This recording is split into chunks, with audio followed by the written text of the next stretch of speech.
guys, well, it's been quite some time. Yeah, it's been some time, but well, I think ni kuchoka na kazi mingi. And yeah, but mimi niko, I'm there and I'm still kicking. So today I'm not a happy person, I'm sad. But life goes on. I feel sad sometimes because of some things that usually happen in life, and then you're left wondering, why did that thing ever happen? Like, what if it didn't ever happen? So anyway, I just want to remember my dad. Dad passed on around this time in 2004? Yeah, 2004. So it's been like 20 years.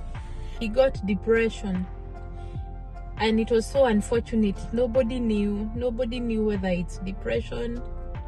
When I went to medical school, that's when I started now adding 1 + 1. Like, guy, whatever this dude was going through was a lot. But I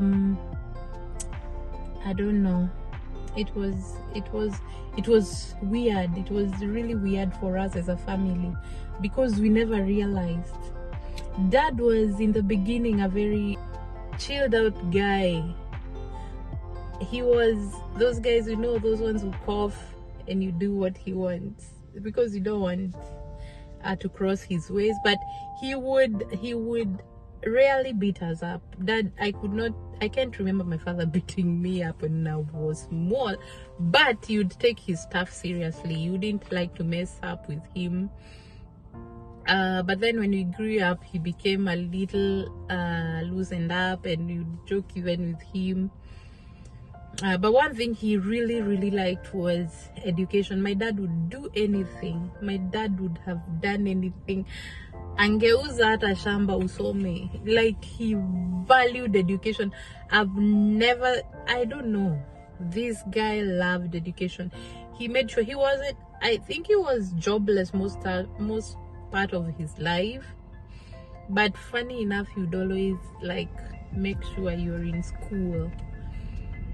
And we made sure we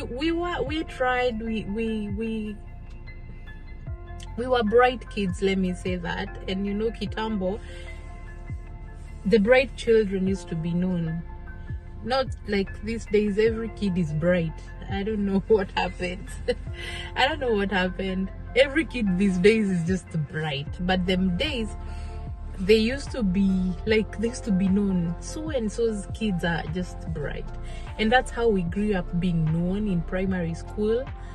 Because it happened that we came from Nairobi and went to and came to Nyeri, and we coped up well. Now, we were bright kids, and Dad used to love that my kids are known, they are bright, but we owe our brightness to him. He never wanted us to do anything else apart from reading. Utoke shule uoge uende kwa tebo ukasome. I wasn't even imagining. I was being told to study in class 1, 2, and 3. I don't even know what to study, but we used to study. He loved education. Man, that guy loved education, and he never wanted us to fail in life. And so even in high school, when we made it to good schools, I can say that, my brother, my sister, and I. And I can say, like, the high school I went, it was a must for me to go. Like, he didn't want to know. I had no choice. Actually, I repeated class 8 so that I can go to that school. He wanted me to go to Bishop Gatimu Gandu Girls. Nothing else. Period. If you're not going to Bishop Gatimu Gandu Girls, you are not going to go to any other school. Same case to me. I don't know whether the same case. It happened that my sister also went to the same school. So my dad loved the school, and it was really a nice school. And Men you couldn't discuss. That was the high school you had to go.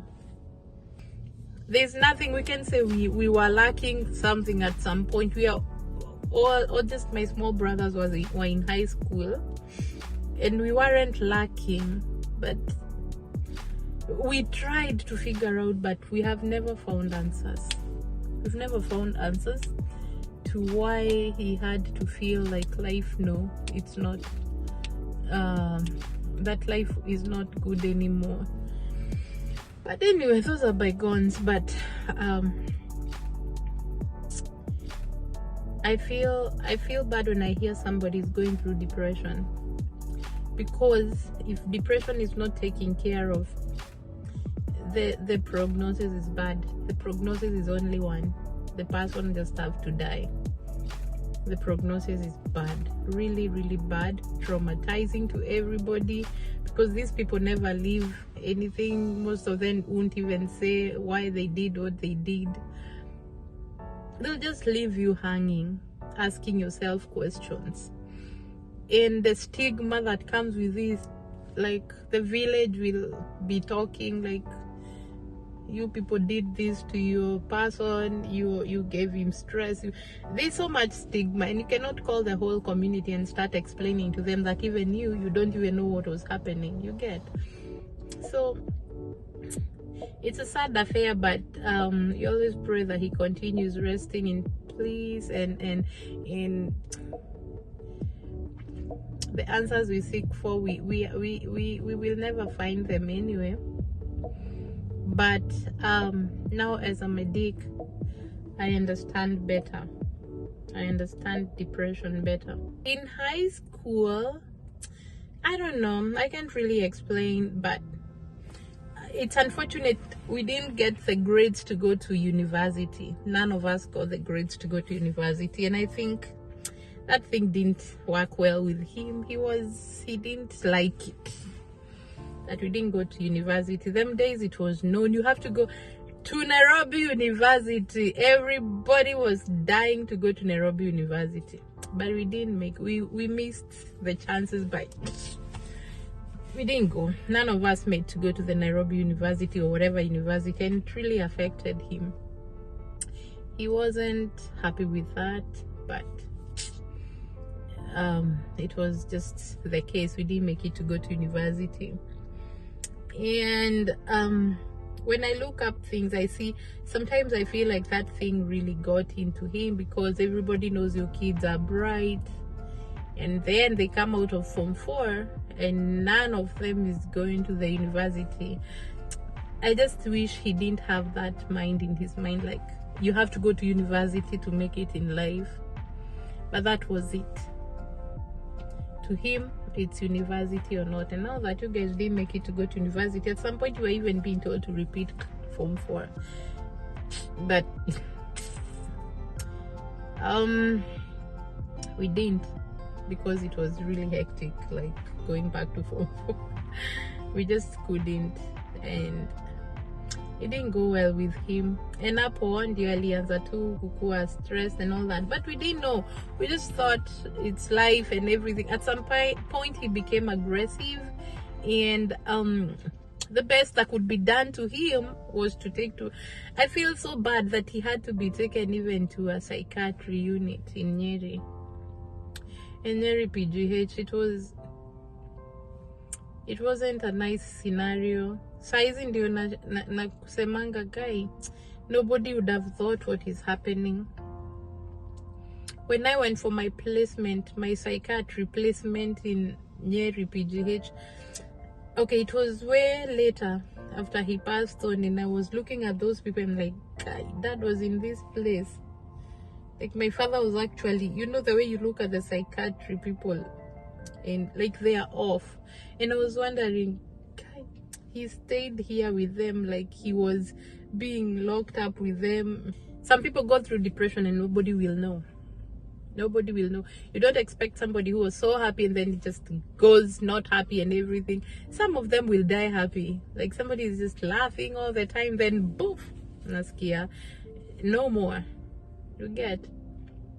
and some of them have, we are so never able to recognize their symptoms. So always be there, always check out for somebody, try to understand them, try to look for the red flags. Some people will do that, will shift from being so happy to just so low, they don't want to do anything, they like wanajifungia kwa nyumba, they don't want to shower, they don't want to eat. Some will do the normal things kama kawaida, but deep down they are dying. And sometimes these people in the beginning, they'll have tried to reach out to somebody, and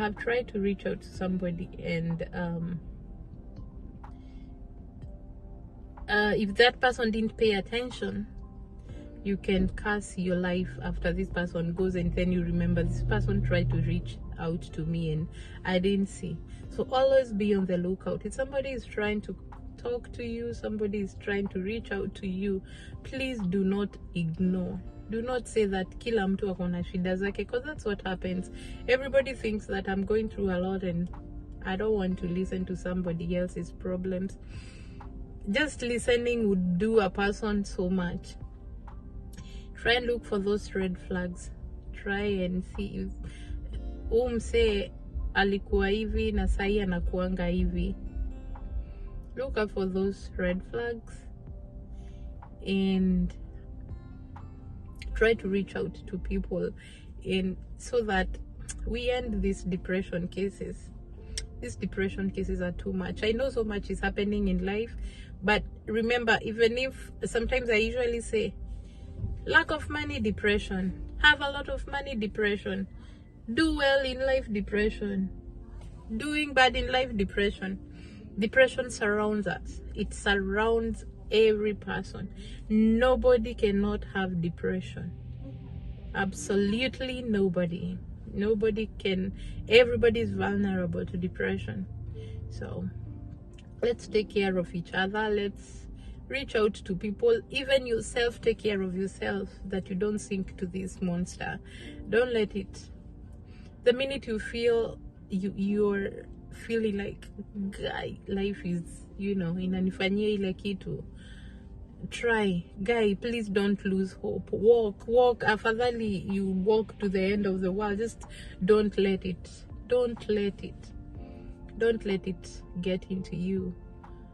Reach out to people. Like, just don't ignore people who say you're poor, or you're reaching out, you're borrowing stuff. You do that, feel shameless. Feel shame. When you die, nobody cares. They start crying and they never reached out for you. Please do not give up.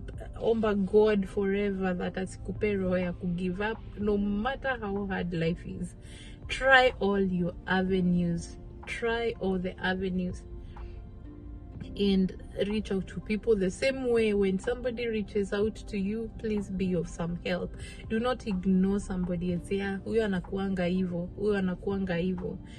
Don't let that happen, because when it goes down, you're left with questions, and it is so bad.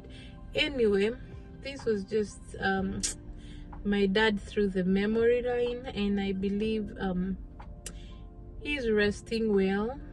Na God aweke roho yake mahali pema, and we hope more people get to be enlightened about depression, and they get to know what to do and the signs to look out for, and then we will be in a better world.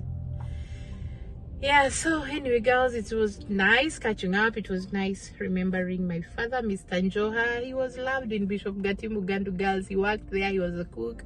He was a nice guy. All the girls in Bishop Gatimu Gandu Girls, those years of 90s and 2000, yeah, late 90s and early 2000, namkumbuka. So yeah, that's Mr. Njoha. Mr. Njoha was a darling to many, I know.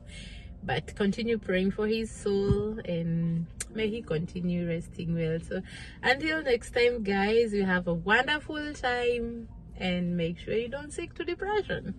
Bye.